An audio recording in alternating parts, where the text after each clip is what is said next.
Thank you. We're going to move on now into two presentations from Jerry Franklin, Dr. Chris Williams from Virginia Tech, Jerry Franklin from Danville Community College. Subject is going to be additive manufacturing. This is a paradigm shift in how manufacturing is going to be done in the future. I think you'll all be excited to hear about this topic. Jerry Franklin is the Director of Manufacturing and Technical Services at Danville Community College from 2006 until now. They were one of the first, I believe they were the first community college to have this type of rapid prototyping additive manufacturing technology in the United States. So they were very cutting edge when they brought this online about 10 years ago, and they've been able to help create jobs with this technology in the region. So we're going to let Jerry go first, and he's going to talk about some of the things they're doing there and how the technology works. And then Dr. Chris Williams will talk about some of the research and development that he's doing at the Dreams Lab at Virginia Tech. So I'm going to go ahead and give it to Jerry. Thank you. I appreciate the opportunity to come and speak today. This is something that's been near and dear to my heart for a number of years. As he said, we got started in this about 10 years ago through a kind of a negative way, in a way, but it turned out positive. And the negative was that when they signed the free trade agreement, NAFTA, the Congress also put in the legislation, knowing that some areas were going to be hurt by NAFTA. They put in legislation that would allow certain areas, if you were negatively impacted, to be able to apply for grants that would put, if you could prove that you could put jobs into your area to replace some of the jobs that had left. So that's how we got our first machine, which was an SLS. Well, I'm going to talk about SLS process a little bit later, but an SLS is one of the high-end, big industrial grade machines, and it cost us about $450,000 for the process and the system that we got, and we put in for a grant and we got it. But we had to assure the NAFTA bank that we would use it to put in at least 53 jobs into our area within 3 years. And we had to have documentation that we did it, and the companies that hired them had to be signing off on it.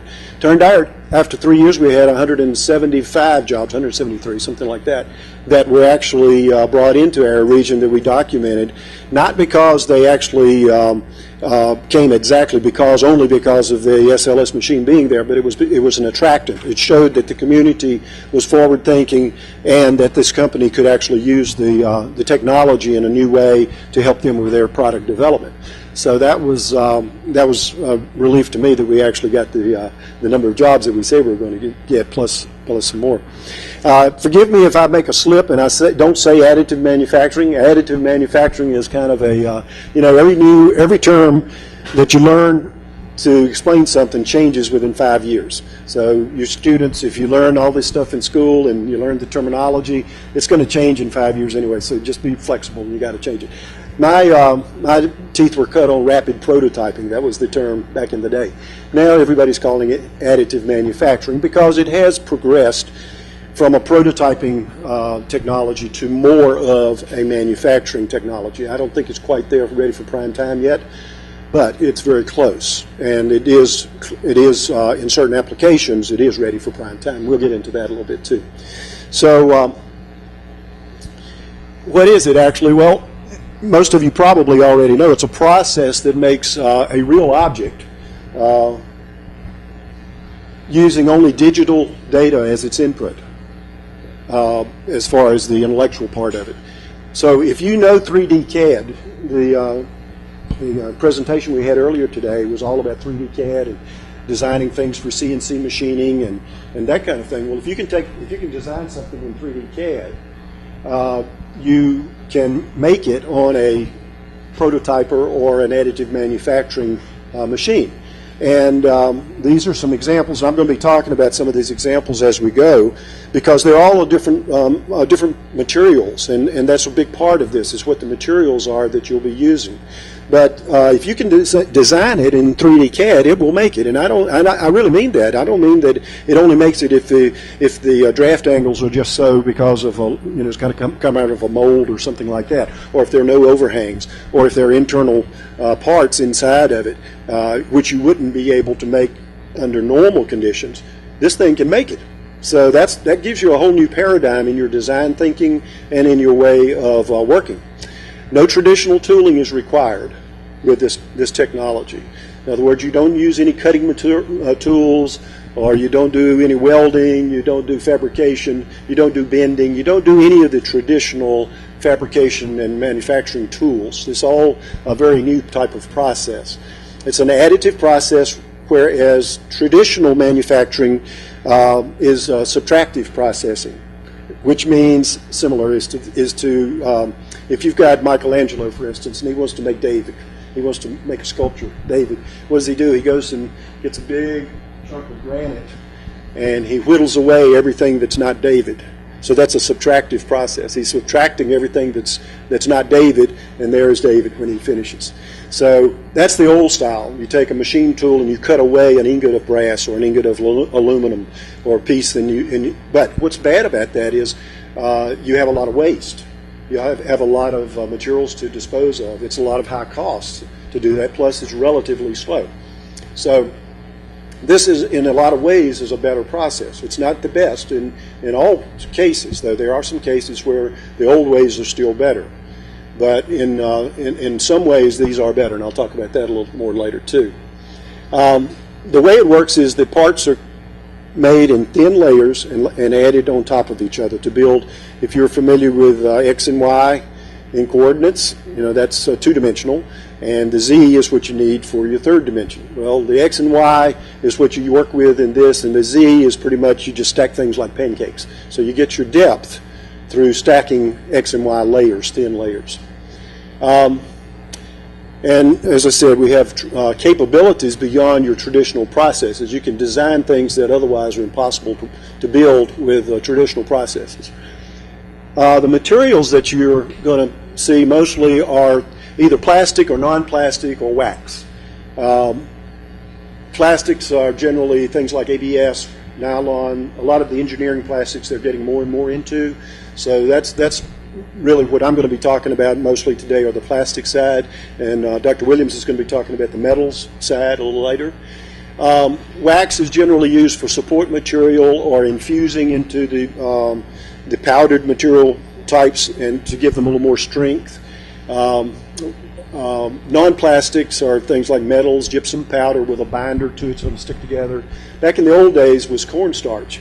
There's an interesting story about that. The Z Corp used to make cornstarch parts, and it worked fine, and it was a binder that was put on it and they would stick together to make the parts. Well, it turns out people were making parts and leaving them on their desk overnight, and they'd come back the next morning and about half the part was gone.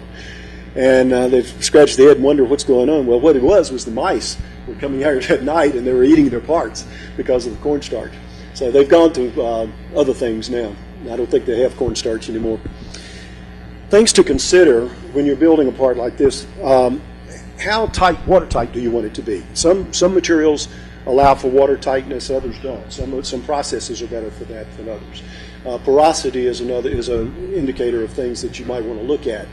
Sometimes you want to make something that is fairly porous so that you can pull a vacuum through it. Say if you want to make a thermoformed part and you want to make a mold for that, you would want it to be able to pull a vacuum through that part. So it has to have some degree of porosity.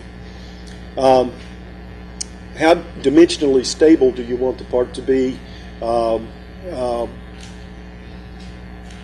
Over time, things can change and shift and degrade, and also the part as you're making it, you want it to be as accurate as possible dimensionally, and that's getting better and better as the technology goes. Heat distortion temperature also is a thing that you want to understand if you're designing, because some of these processes are very heat critical.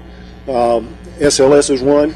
And so you want to make sure that you compensate for the distortion, the shrinkage, that kind of thing that you might have through the heat processes that go on. And in application, if you're going to apply it to something that's high heat, will it distort the size of the part or not? The kinds of materials and processes we're going to talk about: liquids. This was one of the first commercial additive manufacturing processes, SLA, stereolithography apparatus is what SLA stands for. It's a liquid-based process that takes a photopolymer, which means it's a plastic in liquid form that is sensitive to light, to light. So the process is you shine a UV light on it, and it hardens wherever the light hits it. And so that's the first layer, that thin layer, it can be made on the surface. Plastic powders, SLS, that's the one we use, one of the ones we use. We have two that use an aramid or other types of powders. I'll show you some examples of some of the materials that we use there too. Aramid is basically nylon.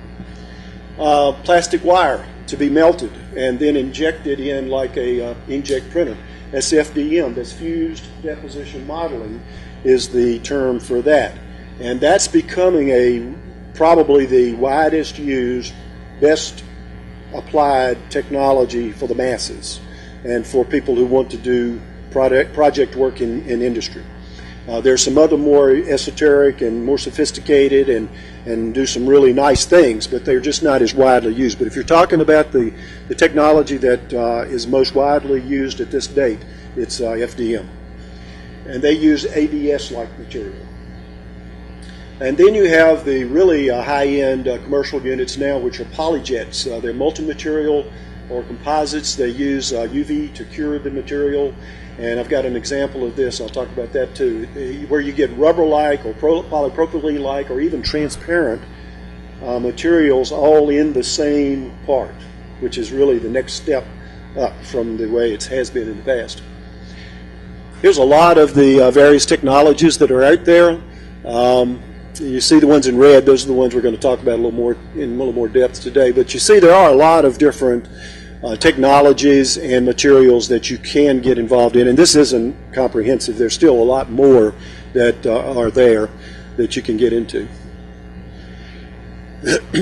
As I was saying, the designs are transformed into thin layers the way it works. So for instance, if we had this cap, this is a cap we made for Essel Propack, which is a local packaging company that makes caps for Procter & Gamble and some of the other household products.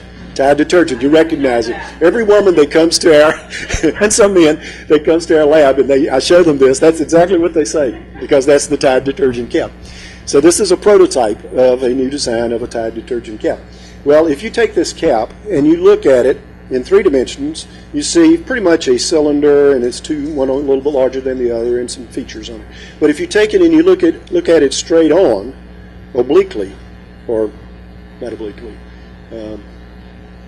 straight on. I can't remember the term. and you see a circle, don't you, right there in the bottom? That's just a circle. So if you were going to take a section and slice it 4 thousandths, let's say 4 thousandths of an inch thick, the thickness of your thumbnail, and you slice that thin, you pretty much are forgetting about the height of this thing, aren't you? You're just looking at it in a 2-dimensional shape. So that 2-dimensional shape is just a circle. So what the computer would do is it would virtually slice this part and say, what is that 2-dimensional shape? It's a circle. So then it would tell the prototyper or the manufacturing machine to just make a circle 4 thousandths of an inch thick. And then it would go up for the next layer to the next 4 thousandths and say, what's that shape? Well, that shape could be a little different, or it could be about the same. In this case, it would be the same. So draw another circle on top of the previous one. So it just keeps doing that layer by layer, like pancakes, until you get your full shape, your full Z height of the part. And so by doing that, you can make any kind of complex part that you can imagine and draw. And I'll show you one of these a little bit later. So it's pretty interesting how it can be done. It's built bottom up from the layers, and if you're interested in the format of the type of file that you would use, it's an STL file, .stl.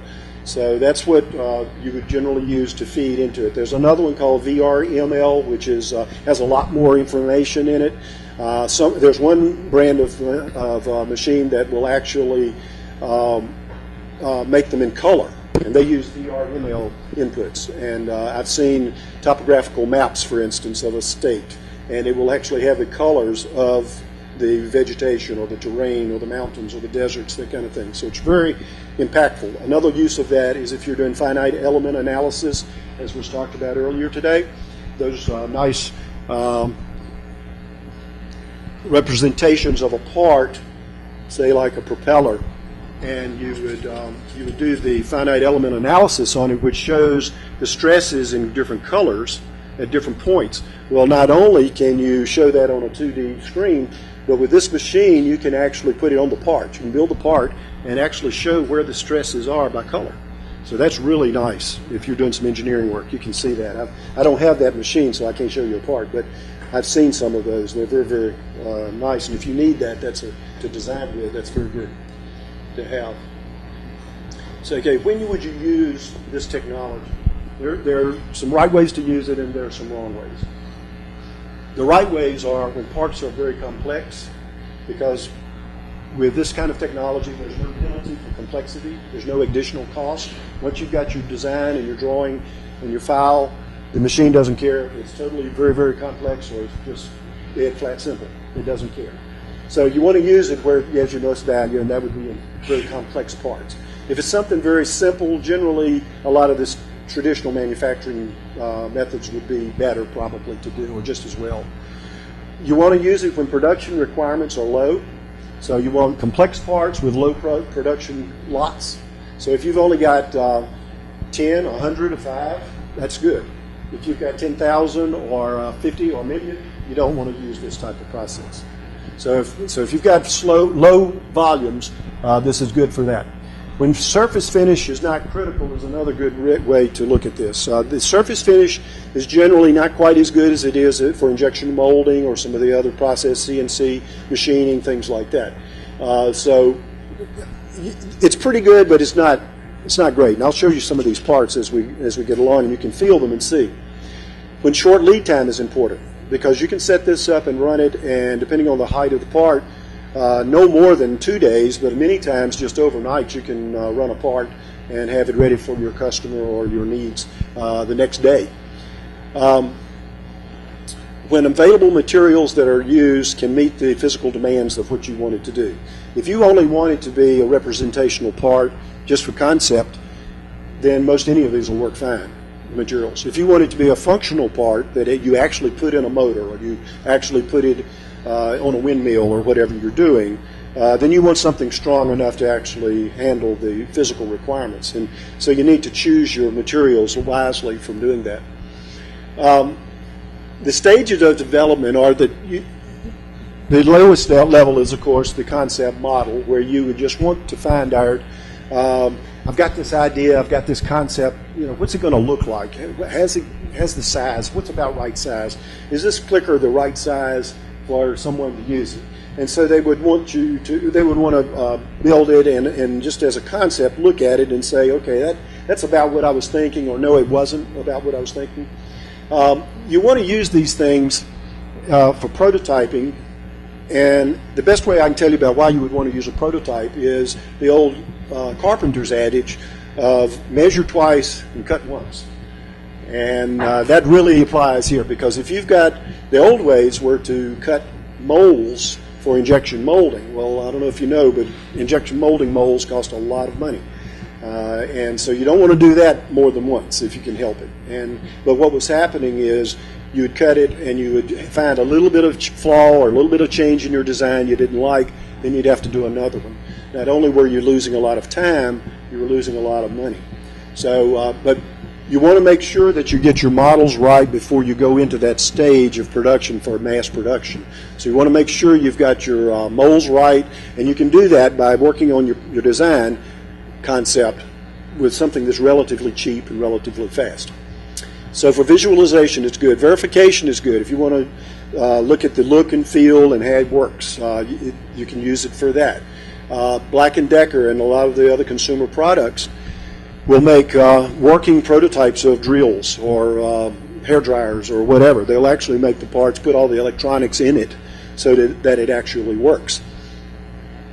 Pre-production, if you're in manufacturing and you want to design your product production line, you can use this also for making your jigs and fixtures to hold things and move things through the process. And then eventually you might want to go into this with digital manufacturing. That's kind of where we are at this stage today. We're not quite there for a very high volume production, but like I say, if you've got 1,000 parts or so, you can make the argument that this is a good technology for that. Specialized parts. The Stratasys Dimension machine, this is one we've got, and they are the ones that use this or sell the most of this particular technology, which I'm talking about is probably the widest in use right now, and this is the fused deposition modeling. Basically what it does is it pushes a piece of plastic wire into a melt chamber, which then goes into a into an inkjet printer head, just like what you use in an inkjet printer. And instead of printing ink, it prints molten plastic. Now this is a sample of the wire here, and it comes in different colors, and so we can make parts of blue, yellow, black, whatever. So I'll pass these around. These are ABS plastic, and it's forcing it into the print head, and then it just prints the 2D shape. So we've got a little animation. If it'll come up, we'll look at that. Inside the system's heated build envelope, model material in filament form is heated to a less viscous state for extrusion. The model is built layer by layer from the bottom up. On each layer, the extrusion tip follows a precise tool path created by the Insight software, extruding thermoplastic modeling material along with any necessary support structures. When applicable, Waterworks provides the final step, enabling complex geometries and fully functional assemblies in a single build. Soluble supports are simply dissolved in a water-based solution, resulting in a part with smooth surface finish and fine details intact. Okay, this is a part made with that process that we have. The black that you see is the support material. What is support material? Well, whenever you're building something with an overhang, if you're building from the bottom up, it's got to know that up 2 inches from here there's an overhang, because if it tries to build in the space, it's just going to fall through. So you've got to build something for it to support it, and so that's what the black material is here. Well, that's not what we want in our final product, so we've got to remove that. The new technology is, which is wonderful, because you used to have to take a putty knife and pop it all off, and then you'd break your part, and you'd have to make another. But now they've got a very caustic liquid solution. You can put it in a bath, and it will eat away this black plastic. So that's the new technology, which is very nice. I've got some others here I'm going to show you that are of this ABS plastic. These are some examples also. And when you get this is a working wrench, by the way, and it was made in this process. It's never been disassembled. It was made like this. So you can make things that actually move. So when you look at this wrench, run your thumbnail over, and you'll feel the layering.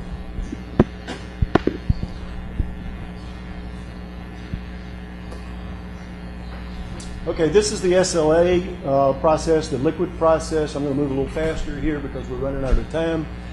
Basically, you take a liquid photopolymer, shine a UV light on the surface, and it hardens, and there's a surface underneath it to support it, and it just drops down incrementally, iteration by iteration, until it builds the solid part. This is the SLS process.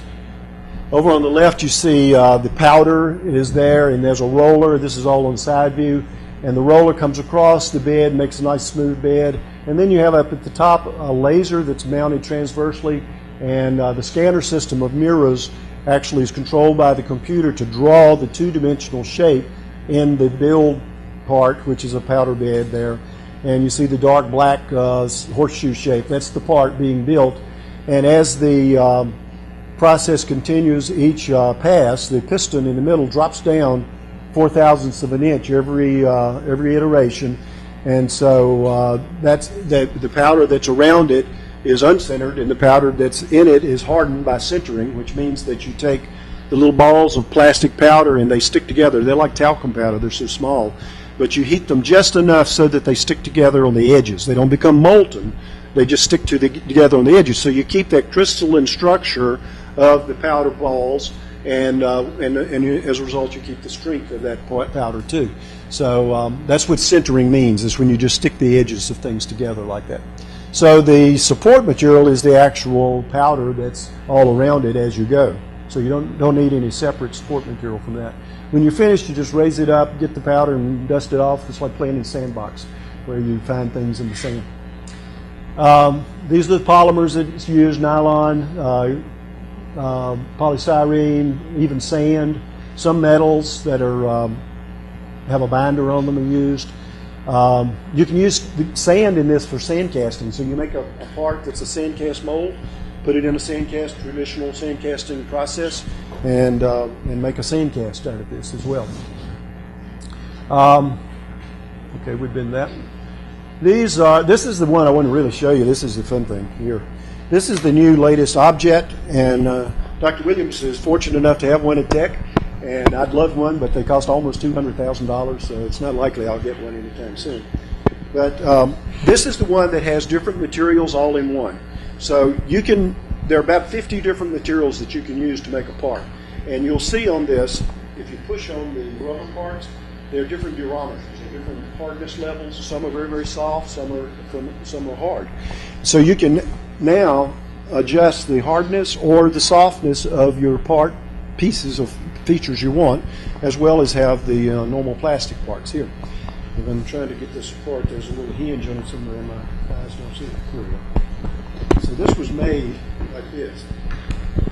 And it's got a little, even the gears turn here. So that's pretty neat stuff. So I'll pass this around also.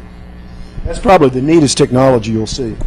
But as you can see up here, these are the other materials that can be used. You got high temperature materials, ABS-like, you got transparent materials, polypropylene-like, rubber-like, and even in vitro type materials that are okay for biological use. So you can put them in the body, which is a new thing that they can do too, which is very good. What kind of printing technology is that object? It's very much like FDM in that it's using that, but it's using, instead of one print head, it's using multi-jets, and each one has its own material, and you can blend them to make a composite. And Dr. Williams, I'm sure, can describe the process a lot better because he's done it, but that's the way I understand it and what I've seen. Polaris uses it in making parts for their new products. As I was saying, each iteration in the old way would cost $60,000 in the molds for injection molding, and 8 to 12 weeks making the tooling. Now they can do this just overnight, practically, to make their parts. So they're saving a lot of money doing this, using FDM process, actually. Or vacuum cleaners also uses it very much the same way, except they're using it for production pallets that go along the assembly line on the conveyor, and it allows them to design these pallets precisely to the size of and shape of the little part that they'll be carrying along, and it doesn't mar the parts. It makes things faster to change over when they have new products and just make new pallets that are custom designed, and it's a safer way to do it than what the old way was. In the future, the way this is going, and I don't know a lot about this, but I can just tell you a little bit of what I've heard and seen, is that you can actually make body parts. They're working at this at Annie Bowman Gray, actually using this technology or similar technology to make body parts out of cells, living cells. They can take your cells and make and layer them like we're talking about, and then grow them to make body parts. And I've heard that they've made ears, and that actually will be implanted on people and grow a bladder that actually works. I mean, it's just amazing. And the future is wide open. To make heart valves, I think I heard that recently also. So this is really beginning to get out there into what we would have said was science fiction. Food is another area that this is looking like it's going to possibly go into one day, where you'll go to the grocery store and you'll buy different cartridges of different types of ingredients. You'll put them in your machine. You'll have a recipe you download from the internet, and you load it on, and it makes your food for you in a particular recipe. Sounds good. Yeah. And then personalized manufacturing, where you can do this yourself and design your own. I wanted to be sure to hit this. Go ahead and hit that that link there if you would. This is Thingiverse. If you want to make something yourself, you can go out on this site, and it's got STL files and all sorts of things that you can use to make your own if you've got your own prototype. And so here's a lady's handbag. Well, that's not, but it rolls through there. That's made of just interlocking pieces, and it's a clutch type handbag. But you can download the file that would make this. You can download the file that would make that little robot. And there's lots of things out there. There's a lot of toys, a lot of things like that for kids to get started. And that's where I want to say about this going is that the products are coming down in price so much. It's just like computers were, that they're coming down in price so that now they're going into homes. And so you're getting into the consumer products of additive manufacturing. And right now you can buy less than $2,000. You can buy a machine that will work like this as an FDM technology for your home. So it won't be too long before many of us will have them in their homes making things, especially if we've got kids. And they'll be wanting to make their own toys, and they can do that right now if they've got a computer. So you can go out to Thingiverse and you can see all the different toys and various things that you can make. And the more the technology gets there, the better this is going to be. Okay, let's go to the next slide real quick. Thingiverse, Thingiverse. Thingiverse. Yeah, that's right, the universe of things. I was going to show that little video of Skylar, but I don't think we have time. See right there, www.thingiverse.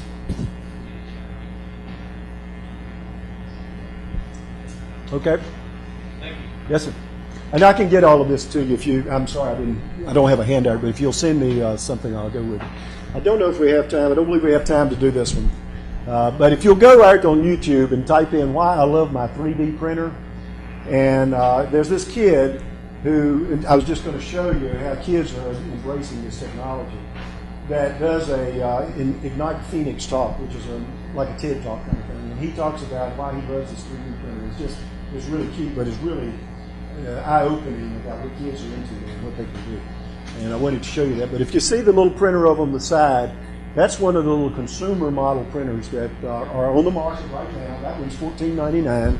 You can buy it and put it on your laptop, go to Thingiverse, and download the parts that you want to do and see it. We believe in this technology so much as a part of the future that we want our high school kids to know about this and to use it and learn to use it. So we wrote a grant earlier this year to our regional foundation, and we got money to buy printers for all of the high schools in our area, in their footprint, in the funders' footprint.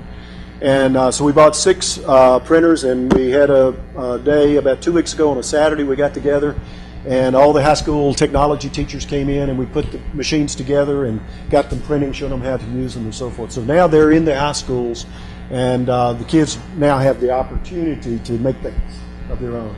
So I can just imagine the wheels are going to start turning, and there's going to be a lot of creativity, a lot of good things happening from this. This is certainly what we hope. We operate an additive manufacturing lab at DCC to help our local industries and entrepreneurs. And we've, over the last 10 years, have done quite a bit of work working with people to develop new products. And so if anybody needs a service like that locally, we try to do this for their local industries to help as an economic development tool. And that's all. Does anybody have any questions? All right. Thank you very much.